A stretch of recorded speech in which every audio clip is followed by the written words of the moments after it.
Friends, हम लोग आते हैं सेक्शन 13 ऑफ सीपीसी, यानी कि फॉरेन जजमेंट जो है कब कंक्लूसिव नहीं होगा।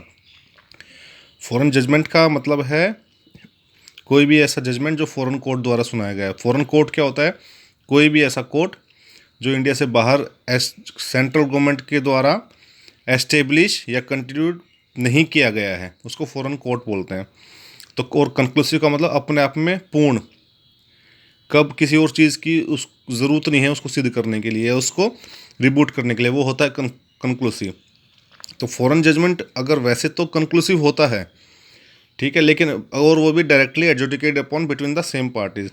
अगर सेम पार्टीज के बीच में किया गया तो एडजुडिक कंक्लूसिव होगा, लेकिन वो कब कंक्लूसिव नहीं होगा इसके एक्सेप्शन दे रखे हैं।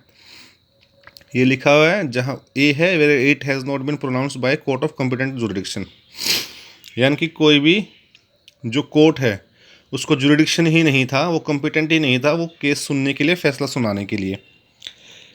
बी है, where it has not been given on the merit of the case, यानी कि वो जो केस है उसको मेरिट पे नहीं सुना गया है। मतलब मेरिट का मतलब होता है जब दोनों पक्षों को नहीं सुना गया है, कोई भी एविडेंसेस नहीं लिए गए हैं, तो उसको बोलेंगे कि वो मेरिट पे नहीं सुना गया। मेरिट पे सुना गया मतलब दोनों पक्षों को सुना गया है, कोर्ट ने अपना जुडिशियल माइंड अप्लाई किया है, तो उसको मेरिट ऑफ द केस बोलते हैं।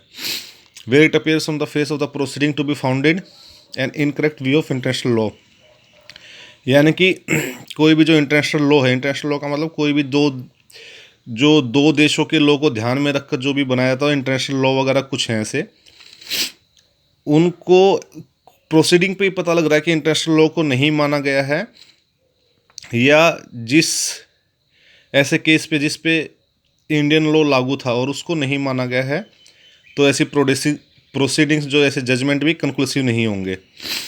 Where the proceeding in which judgment was obtained as oppose to natural justice, यानी कि कोई भी ऐसा जजमेंट जो है नेचुरल जस्टिस को अपोज करता है। नेचुरल जस्टिस का मतलब जैसे दोनों पार्टी को सुनना, टाइम देना, उनको अपनी तैयारी करने के लिए, वो नेचुरल जस्टिस होता है।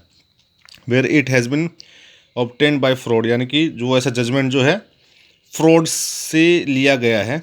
Where it sustain a claim founded on a breach of any law in force in India, यानी कि कोई भी जो ऐसा जजमेंट है जिसमें कोई भी ऐसा क्लेम मांगा गया है, और वो क्लेम क्या है, इंडिया में कोई ऐसा लॉ जिसको वो ब्रीच करता हो, ऐसा कोई अगर उसने क्लेम मांगा है और उसके ऊपर कोई जजमेंट दिया गया है, तो वो जजमेंट कंक्लूसिव नहीं होगा। Thank you.